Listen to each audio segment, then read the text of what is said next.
This is the Blackout podcast.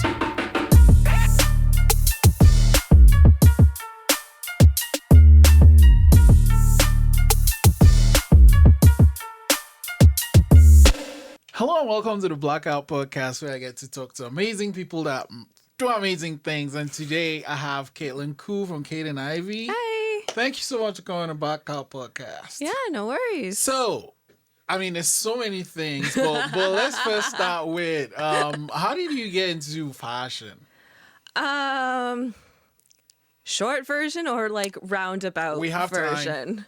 Okay. I took special effects makeup in college, and due to illness, I couldn't do a specific internship, so I had to do something that was indoors.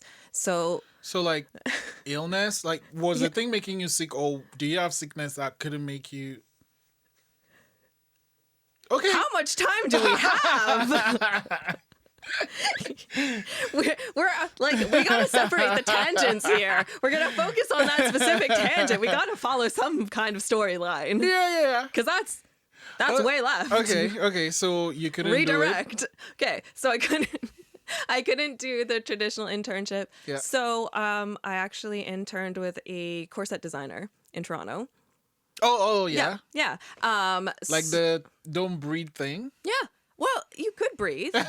It's all. You know, I was watching a documentary that I don't know, for some reason I'm watching weird documentaries, but apparently, like back in the days, that thing was like it had wood inside. Yeah. And like the tightening it up, sometimes the women would pass out.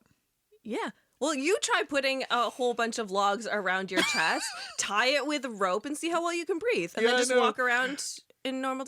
But also, like, whalebone was used, Yeah. and like reeds. So, yeah. Well, we don't use whalebone now, so nobody cruelty free. Yeah. But we like, it's spiral steel, so it does move a little bit with the body, but it does hold in. And so we did fashion shows, we did brides, we did custom orders and all that. So I started fashion in that regards. Oh, okay. And how long did you work with the lady for? 6 years, probably. Yeah. And what were you mainly doing there? What was I mainly doing there? Yeah. Everything. Personal assistant, makeup, production, event planning. Event planning. Yeah, What for photo shoots or Oh, fashion okay. shows or conventions or Okay. yeah, we did a lot. There's the two of us, and we did a lot. Holy shit. How often would you do conventions and these shows?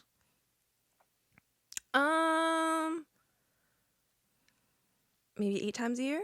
Shit. Yeah. That's a lot.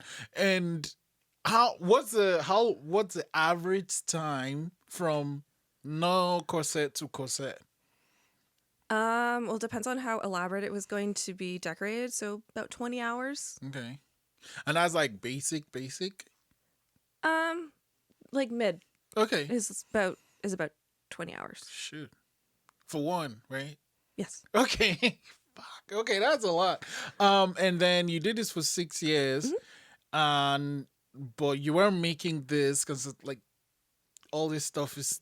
When did this one start? Was it like right away after the 6 years? I've always liked to sew. Oh, okay.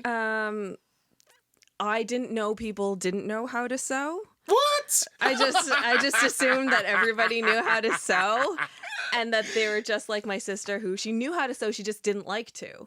So I just assumed that everybody was like that because I Yeah. knew how to sew. Who's older? I am. Okay. So I just assumed that everybody was like that. And so, you know how in high school they have like home ec classes? I didn't see the point of that. I thought that was super daft. Like, you're learning how to sew and cook and clean. Like, did nobody grow up? Like, how did you get so wait, how did you like grow up? So you just grew up sewing? yeah. Okay. I was 3 years old sitting on my mom's lap, like, while she pressed the pedal. And I like my first like toy. I still have my childhood toy that I made when I was 3. And it's what? Sewing. So yeah. So Okay. that toy is turning 27. Actually, it was 27, turning 28. Yeah. Yeah. So you did, and then you've always sewn, and then Yeah. So I started sewing costumes for like productions in college. So if everybody was doing like a short film, like a student short film, like I was able to do that. Because I had friends in theater tech, and sometimes they would need a hand, and sometimes I just did it. And then if I was doing the makeup already on it, you already had a makeup artist, so it's easy to be like, oh, can you make this? Or I have this idea, and I can make that happen. And then working for a corset designer, you're sewing all the time, you're making things all the time. It kind of went along with that. So I just started sewing my own projects. I would see things, I was just like, oh, that's neat, and kind of designing things for photo shoots. And then it kind of erupted from there. I started going and I didn't stop. But photo shoots of others, or like of yourself, because you Both. also model too. Yeah. And when did you start modeling? How did that start? It started in college because I was doing the makeup for a photo shoot, because it was an arts college, so the photographer was a student. I'm a makeup artist, I'm a student. The model didn't show up. So they're like, makeup artist, in you go. And then I did okay. So I did that. And then I was shopping at a boutique in Toronto, and one of the ladies like, oh, perfect. You look exactly like what we need. We have a show next week. Are you able to come in for a fitting tomorrow? So that was like my first runway experience. So yeah. And how was that one? It was okay. I've had better since. So Okay. And then, so this was when did you move to Halifax? 5 years ago. Oh, okay. Yeah. And you did a lot of stuff, sewing and all that in Toronto. Yeah. But when was Kaidain Ivy started? Just before I moved to Halifax, because I was making unicorn horns, so I kind of brought that with me, and then I made unicorn horns when I was here, and then I used those accessories in Atlantic Fashion Week the first year I was here, and then the next year I showed clothing, shoes, and unicorn horns, so I made like the entire outfit, and then it just went from there. Do you do it every year, or? I don't. I've done maybe 4 now, but I've started doing my own shows a couple years ago, so I do mainly do those. When was your last Atlantic Fashion Week show? Last one was maybe 2 years ago. Okay. And why did you decide to start doing your own shows? I could showcase a lot more, and I'd have a lot more control over the vibe and the whole atmosphere, so I could present a more cohesive collection. And the demographic wasn't great for Atlantic Fashion Week for what I need. Well, have I been there? Maybe, but like demographic, what do you mean? They're very like high fashion, like in style magazine kind of clothing, and mine is a little bit more costumey, more performers. So it's easy to take that out of the traditional runway setting and put it in like a theater or a gay bar, because the people who are going to go see that are going to be my clients to begin with. Oh, yeah. Okay. And when was your first one? 3 years ago. Did he have a name? First solo show. Yeah. Would be my first solo show. Would be 3 years ago. That's not with like Atlantic Fashion Week or anything. Yeah, just you. Yeah. That one was Glitter Not Bitter. I can't stand glitter, my God. Do you have it? Actually, this is really a huge tangent, but it's still on point. Do you have any tips for getting rid of glitter? Don't use glitter. Duct tape. What? So you just bloop, bloop, bloop, bloop? Yeah, you pretty much wax the glitter off you. Yeah. It's the only way. Okay. So glitter no bitter. Why did you choose that name? Because all of my pieces were pieces that I was using as art pieces to kind of help me deal with mental health issues and some of the personal traumas that I was going with. So I took everything that would have made me bitter and angry and turned it into something nice and pretty and fairy tales and unicorns and glitter. So And also I throw glitter on everything. Just so sorry about the studio guys, because like it's here. It's here. and like so how did so how many outfits did you have for that show?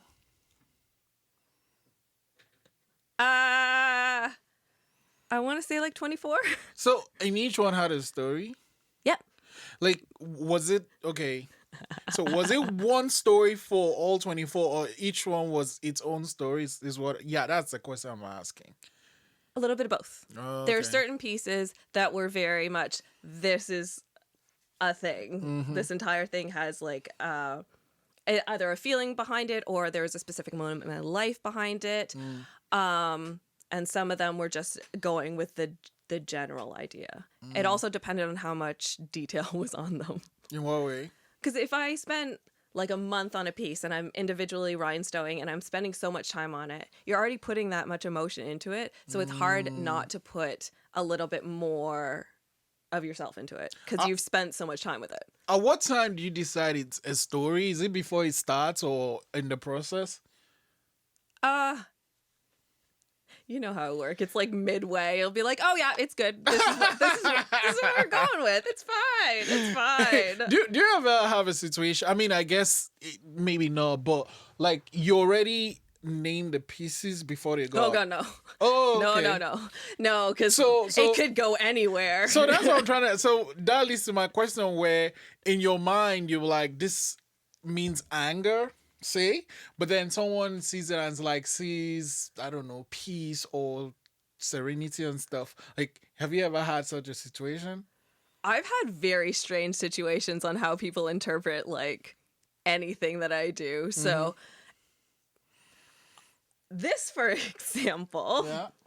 I spent forever on this and like all the beading and all the ruching and it was almost finished and my ex had black oil paint that he got on the back of it. So that's why the back is a lot more elaborate than the front. It's to cover Wait. it's to cover up the black oil paint. So you just kind of got to work with whatever happens. So wait, like he did it on purpose, or No, he was very careless. oh, okay. I'm fairly certain that the house went very quiet the minute that the paint touched the garment. What did you do? I froze and just stared at him. And how did you like? Did you decide what direction you were going to use to fix it right away? No, first was panic. Absolutely, just and it was more. No, it's fine. Everything's fine. It's gonna be okay. And I was like, sorry, Caitlin. I didn't mean to. It's fine. Everything is fine. It's gonna be okay. Just it's fine. Okay, But it turned out, Yeah, so it's okay. exactly. So now, how do you for your shows? How do you decide on the models? The majority of my models have shared with me their mental health struggles or their struggles with sexual assault. And I really like to be able to give them their moment to shine and to give them their moment to feel like beautiful and empowered and kind of give them that like little bit of childish joy that they can carry with them, because that's what I really want to bring into my shows. So that's why they sometimes call me the fairy godmother, because I'll give them their Cinderella moment. Because I've got the shoes. Hey! So which came first, though, clothes or shoes? Clothes. Okay. Then when did the shoes start? Just about. They started about 4 years ago, but with that outfit, I did choose to go with that outfit just because to make it a cohesive piece. So it was for my first solo showing at Atlantic Fashion Week was my first like foray into shoes, and then I didn't stop. Started and I just didn't stop, as with everything in And my then life. with the shoes, do you see the end product before you start, or okay? Anything can happen. Okay. And then you decide. I guess I think with Atlantic Fashion Week, you have to kind of apply or something. Yep. So when you apply, do you know your theme for the show then, or you okay? You just winged it, or okay. So you did the application, got in. What happens from then to the very first time your model steps on the runway? Panic and sleepless nights. Why? Sometimes I feel like I need to create something else because I just randomly decide I'm going a different direction, as you do. Sometimes you'll find the perfect model for an outfit, but then their feet don't fit the shoes that you originally planned for that, so you gotta kind of customize for that. So it's a lot of last minute tweaking, but that can turn into quite a bit of tweaking. And then planning how you want their hair and the makeup, and then having somebody do the music for you to make sure that everything kind of flows together. And yeah, Wow. the usual, you know. And but like with the fashion show, you just have your segment, right? And that's it. And then you leave, I guess. Pack up and off you go. But with your show, it's longer. Yeah. And you're responsible for everything. Yeah. What I guess what extra work do you have to do in that when it comes to your show? If it's your own show, you have to find a place to do the show. So venue, and then advertising, getting all the models together, getting your makeup teams together, getting your hairstylist teams together, making sure that you have transportation for all of your stuff to get there, seeing how long you need to have that particular venue, what kind of restrictions may or may not apply. For example, if you're showing at a bar, you have to make sure that all your models can legally get in, as opposed to a theater who might want less glitter mess than a gay bar might allow. Yeah. So it's little things, and then just making sure then you're in charge of your own self-promotion, which I hate that part. That's like, Why? I like doing stuff. I don't like being like, oh, this is me. But like that's how people get to see that thing you do. I though. understand that, and I know the value and importance, but it's just No, I can talk about anybody else until the cows come home. Yeah. See, cows. Sorry. I'm like, I mean, I understand that, right? But at a point, it's just what you have to do. Oh yeah. And then when it I comes, do it. exactly. I don't have to like it. When it comes to doing it, what is your approach to that? Panic. And mainly social media presence. Yeah. So visibility on social media. Okay. Yeah. When was your last show again? You said your own last show, not. My own last show No. about a year and a half ago. And what was that one called? That one was In My Shoes. In My Shoes. Get it? Because like it's my perspective. It's in my shoes. People wearing my shoes. Sorry. So that one had a lot of shoes going on, or Well, any of my shows have a lot of shoes because every outfit will have shoes, except for I always have one model who's in bare feet why? because someone has to be grounded, Okay, gotcha. and there's always going to be one person who can't walk in heels. So you're like, there you are, token Okay. barefoot. Off you go. And like they walk barefoot the entire show, or oh, and how do you decide what piece they wear? What fits them? Or sometimes I have a specific model in mind and I'll make a piece to fit them. And specifically this model with no shoes. That could be anybody. Okay. Usually it all depends. Okay. The model that I had without shoes in my last show, she couldn't wear heels. She had really bad vertigo. And she was recovering from a car accident. So Oh. she's like, I could practice really hard. Nope. No. Yeah. I don't want anybody Yeah, hurt. yeah. You know, I don't understand. Like, it's. I don't know. I deal with that sometimes when say okay, so like now I'm kind of working on this project with someone, and it's like something that might be a trigger, but like they're like, I'm ready to go, and like I'm still delaying it because or just making it happen like in pieces because like I'm not a trained medical head person, because if the person freaks out, I'm not gonna know what to do, right? So it's always difficult when you can't. I mean, we might go shoot and everything is fine, everything, but you it's difficult to tell the person, okay, let's chill. Like there are things that we have to unpack before we do this, and then the person is like, no, but I can't do it. Oh, And but see, I understand because like I'm the same way. I'll be like, no, I'm fine. Everything's fine. We can do this. And then I'm also on the other side of the table. No, this is not okay. If you're not 100%, we are not doing this. I can't apply it to myself. Like 100% can't just be like, connect that. But yeah.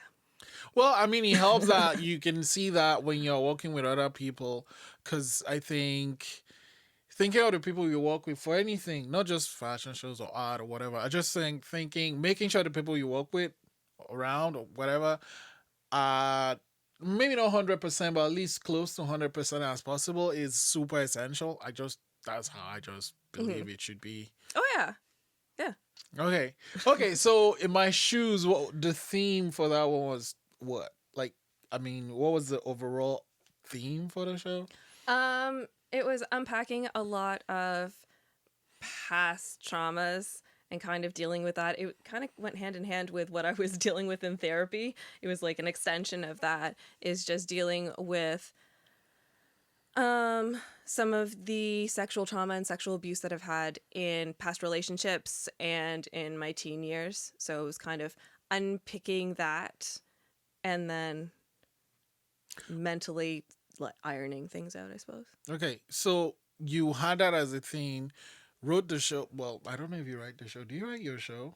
Like, What do you mean by write my show? yeah, okay, so let me exactly. That's a good question. So by write your show is like the flow. This is what will happen, and then this and that. So that's what I mean. So you write the show, and then, but how do you choose the people? Because it's your it's your story, right? But how do you choose the people, and how much of your story do you share with them, with the models? So again, a lot of my models have come to me and told me their mental health stories and kind of opened up to me on that. So I'm really grateful for that. So sometimes I will kind of work that in with their pieces. Other times it's people that I've approached and I really like their energy or their look or how they present themselves to the communities.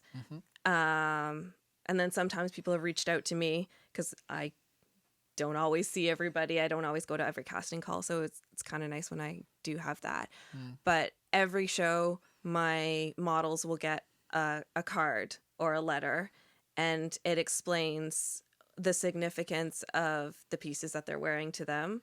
So they don't have to share it with anybody else. They just know for themselves what it means to me. So they can take that as it is, but sometimes that changes how they wear it. The piece itself? Yeah. But do you now link that to the overall arc of the theme of the show? Yeah. Like, do you say... Yeah. Okay. Do you ever get pushback? Have you ever gotten that?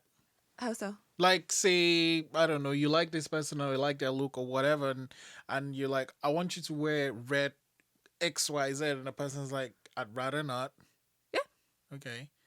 How do you handle that?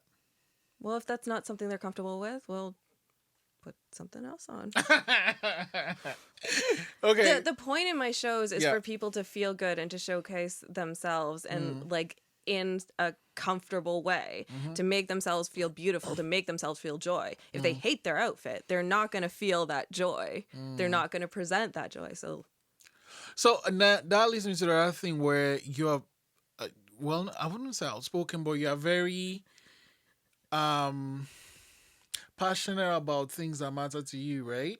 And just But aren't you? we all are, but that's the thing, right? We all are passionate about what matters to us, right? Individually as a whole.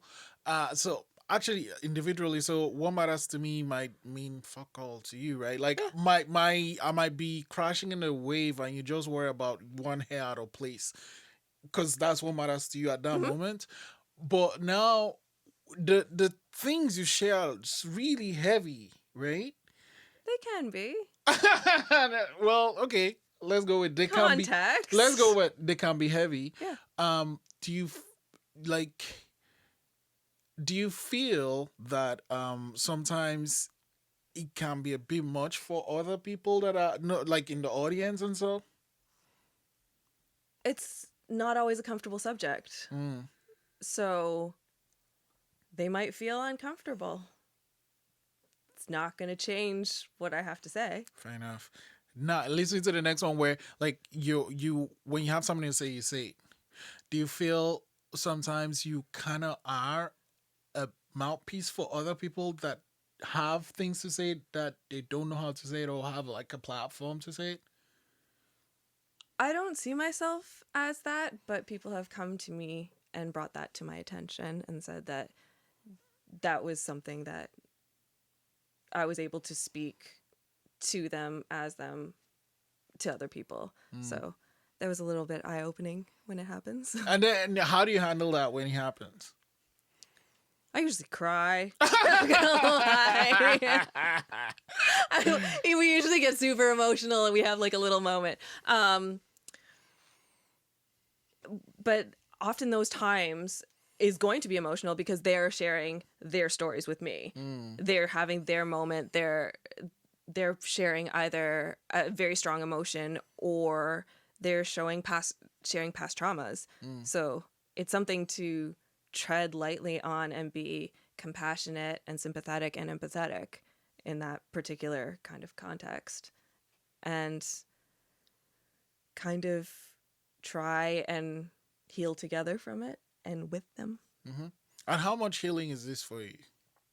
Oh, I'd be insane. I would be an absolute nutcase if I didn't have this, if I didn't do this. Yeah. Because that's how some people will like punch walls. Some people, they have like fantastic music or they'll write it out. This is my outlet.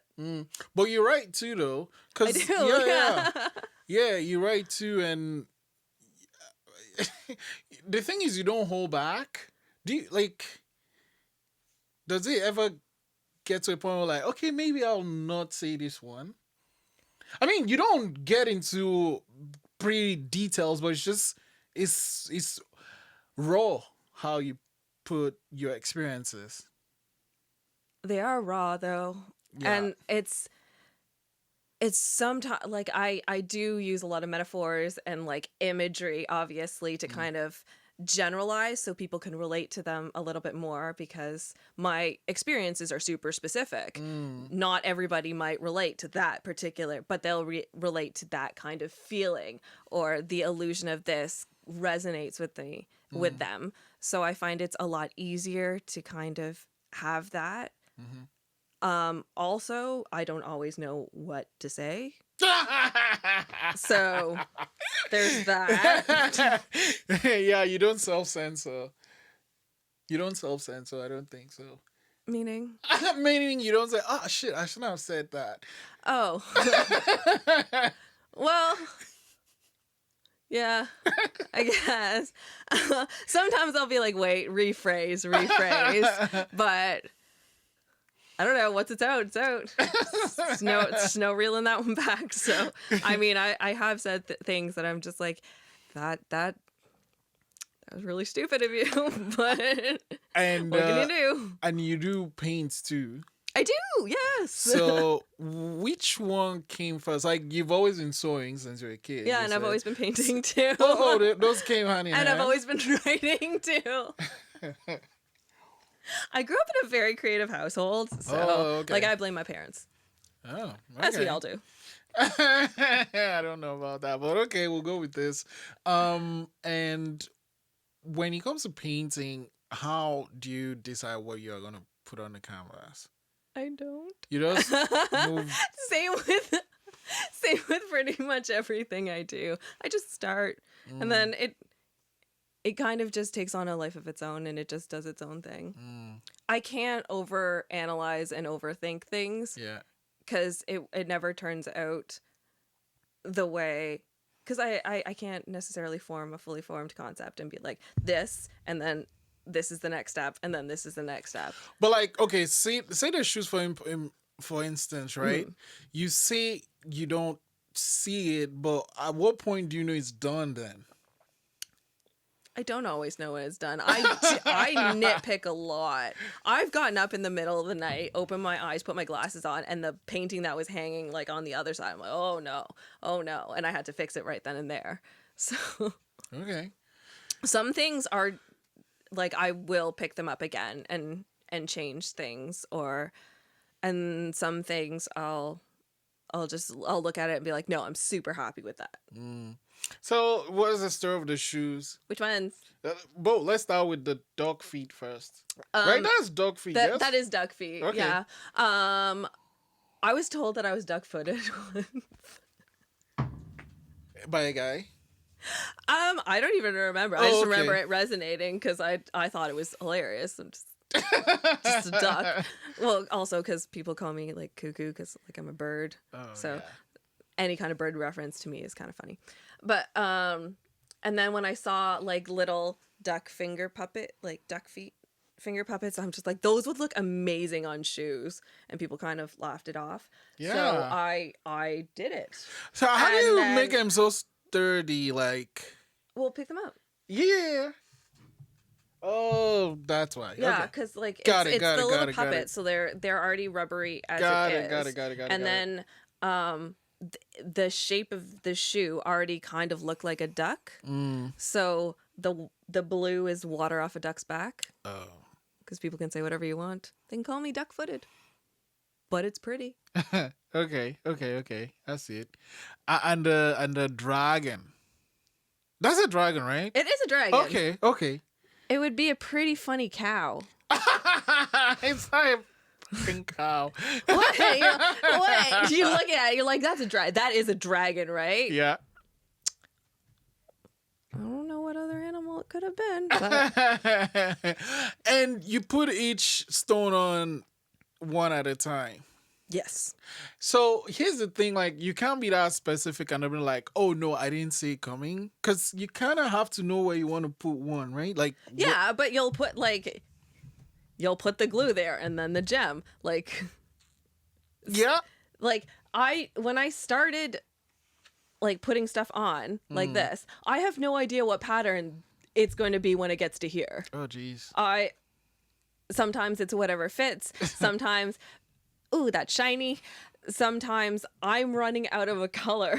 Oh. And this is what I happen to have. Okay. So sometimes I'm too lazy to go over to the dollar store and replenish. So it's going to be something else. And undergarments. So actually, first, before we get there, how did the name Kaidain Ivy happen? My house in Toronto was covered in ivy, and no matter what, like ivy is going to grow. It is persistent. It will bloom. It will multiply. It takes over. But it also doesn't necessarily need sunlight to thrive. Oh. So it can be beautiful and it can thrive and grow strength in the shadows. And it covered my house, but it also covered a lot of the shitty things that happened in that house. And it grew over like the barbed wire, and it grew over like the covering windows so you couldn't see inside. So it's something beautiful that was covering something terrible and that could thrive and grow in that environment. And then Kaidain came from the Celtic for warrior. Oh. A warrior that Can bad thrive. shit and can thrive even when there's no sun and stuff. Yeah. Okay. Okay, so Kaidain Ivy. Now, so the undergarments. Yeah. How do you like? What's the thought process that goes into making one? Figuring out a style and a pattern is the biggest thing. Okay, now that one you have to sit in your head or something. Yeah. Okay, cool. Yeah. Well, anything you have to have like a basic like outline of how things are going to. This is all flippy. There we go. Okay. Much better. You need some kind of shell. So like I start off with a pair of shoes, or I start off with a basic jacket like outline. So the undergarments started off with a specific pattern of the general shape. And also with the undergarments, you do need to have, because I'm making multiple, you do have to have a streamline, like small, medium, large. So they do have to have some semblance of a fit in that regard. And then figuring out fabrics that's going to work for it.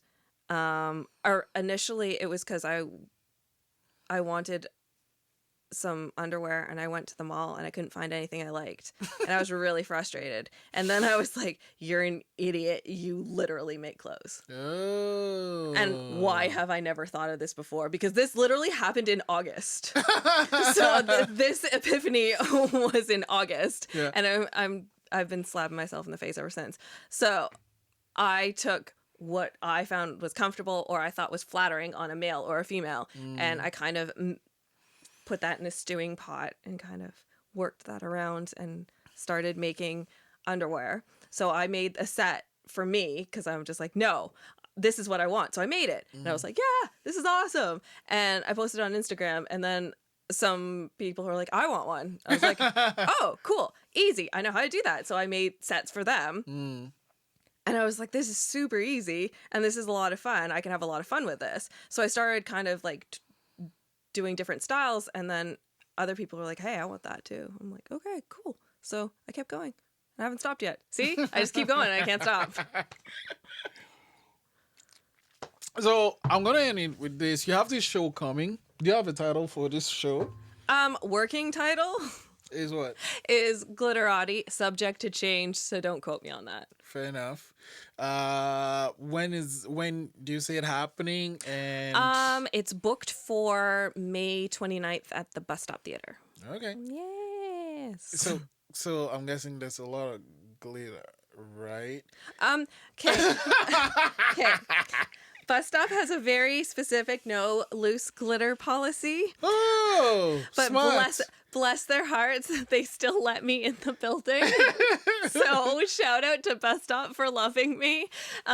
So we just make sure that everything is attached. Glitter just goes everywhere. I don't know what you're talking about.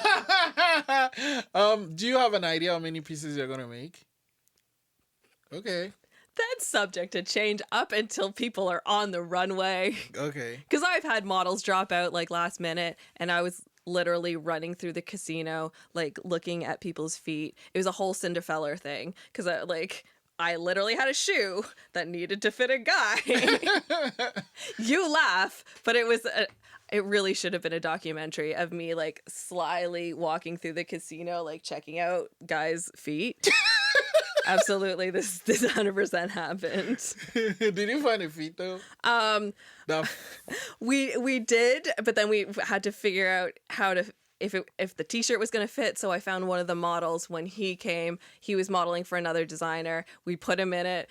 We had to shove like paper towel in the shoe to make sure that they didn't fall off him, and then it would have been a real Cinderella moment. Yeah. So again, I'm all about the fairy tales. So Oh yeah, I see. it wasn't glass though, but Actually, you know what I said I was gonna be the last question, but my last question is this one: what's behind Atonement for me? That book.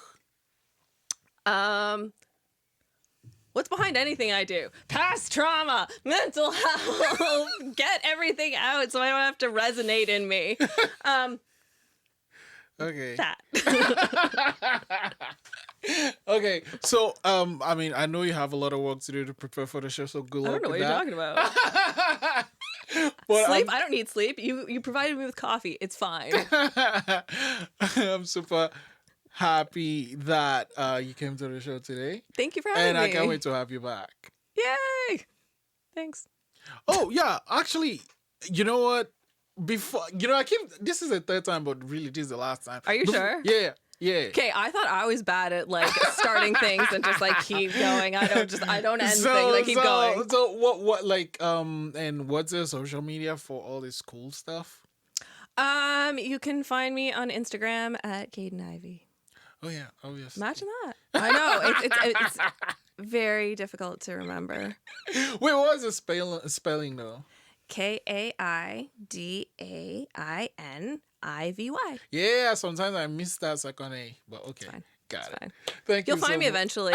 You can type in like the first like couple letters and it'll come up as like Halifax unicorn and you're like, okay, that's her. Like it's hard to miss. Okay, that was really the last one now. Thank you so much. Thank you for having me.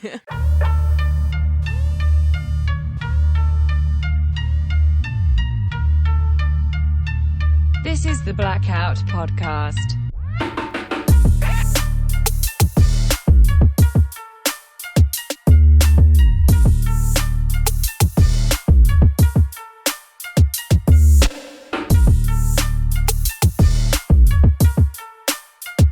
Thanks for listening.